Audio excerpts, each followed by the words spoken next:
গত ২ ডিসেম্বর ত্রিপুরায় অবস্থিত বাংলাদেশের সহকারী হাই কমিশনারে হামলা চালায় সেখানকার উগ্রবাদী গোষ্ঠী। এই ঘটনার পর থেকে বাংলাদেশের সীমান্ত ঘেঁষা ভারতীয় রাজ্যটির সাথে আমাদের দেশের বৈরিতা চূড়ান্ত পর্যায়ে পৌঁছেছে। ভৌগোলিকভাবে বাংলাদেশের পেটের মধ্যে থাকা এই ভারতীয় রাজ্যটির উগ্র হিন্দুত্ববাদী নেতারা অনর্গল বাংলাদেশকে নিয়ে যাচ্ছে তাই বকেই যাচ্ছে। তবে তারা হয়তো ভুলে গিয়েছে যে তাদেরকে ৩ দিক দিয়ে ঘিরে রেখেছে বাংলাদেশ। ত্রিপুরার সাথে বাংলাদেশের সর্বমোট ৮টি জেলার সীমান্ত সংযোগ রয়েছে। জেলাগুলো হলো মৌলভীবাজার, হবিগঞ্জ, ব্রাহ্মণবাড়িয়া, কুমিল্লা, ফেনী, চট্টগ্রাম, খাগড়াছড়ি ও রাঙ্গামাটি। ভারতীয় এই রাজ্যটিকে উত্তর, পশ্চিম ও দক্ষিণ দিক জুড়ে ঘিরে রেখেছে বাংলাদেশ।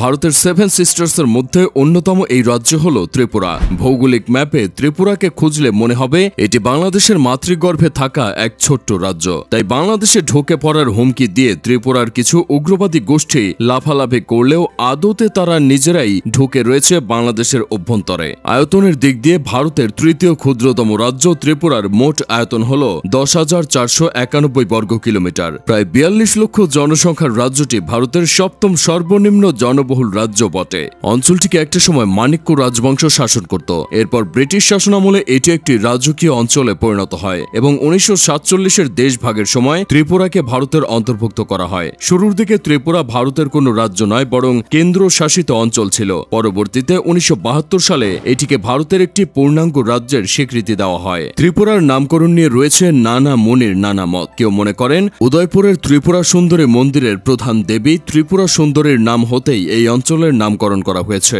আবার অনেকের মতে এই অঞ্চলের অত্যাচারী রাজা ত্রিপুরের নামানুসারেই ত্রিপুরা রাজ্যের উদ্ভব হয়েছে। ত্রিপুরার দক্ষিণে অবস্থিত উদয়পুর ছিল রাজ্যটির প্রথম রাজধানী। ১৮ শতকের দিকে রাজা কৃষ্ণ মাণিক্য পুরাতন আগরতলায় ত্রিপুরার রাজধানী স্থানান্তর করেন। এরপর ১৯ শতকে আগরতলা শহরকে স্থায়ীভাবে রাজধানী হিসেবে নির্বাচিত করা হয়। বাংলাদেশের কোলঘেঁষা এই রাজ্যটি পর্বত শ্রেণী, সমভূমি ও উপত্যকা দ্বারা গঠিত। প্রশাসনিক কাঠামোর দিক দিয়ে ত্রিপুরা ৮টি জেলা ও ২৩টি মহকুমায় বিভক্ত। রাজ্যটির জনসংখ্যার প্রায় ৭০% বাঙালি এবং বাকি ৩০% বিভিন্ন ক্ষুদ্র নৃগোষ্ঠী।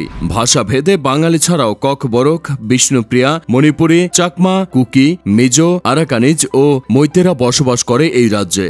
অন্যদিকে ধর্মের দিক দিয়ে হিন্দুরা হল ত্রিপুরার সংখ্যাগুরু সম্প্রদায় এবং মুসলিমরা হল সেখানকার বৃহত্তম সংখ্যালঘু। সেখানের মোট জনসংখ্যার প্রায় ৮৫% হিন্দুর বিপরীতে প্রায় 4% মুসলিম ও অল্প সংখ্যক খ্রিস্টান ও বৌদ্ধ ধর্মের অনুসারী বসবাস করে। ত্রিপুরার স্থানীয় নিবাসীদের প্রধান পেশা হল কৃষিকাজ। সেখানকার প্রায় ৬৪% মানুষই কৃষির সাথে সম্পৃক্ত। রাজ্যটির প্রধান উৎপাদিত ফসলগুলো হল ধান, আলু, তেলবীজ, ডাল, আখ ইত্যাদি। তাছাড়া ত্রিপুরাকে ভারতের দ্বিতীয় রাবার রাজধানী বলেও ডাকা হয়, কারণ কেরালার পর ভারতের সবচেয়ে বেশি রাবার উৎপন্ন হয় ত্রিপুরায়। সেই সাথে ত্রিপুরার হস্তশিল্প বেশ জনপ্রিয়। তবে শিল্পক্ষেত্রে ভারতের অন্যান্য রাজ্যের তুলনায় ত্রিপুরা রাজ্যটি এখনও যোজন যোজন পিছিয়ে রয়েছে।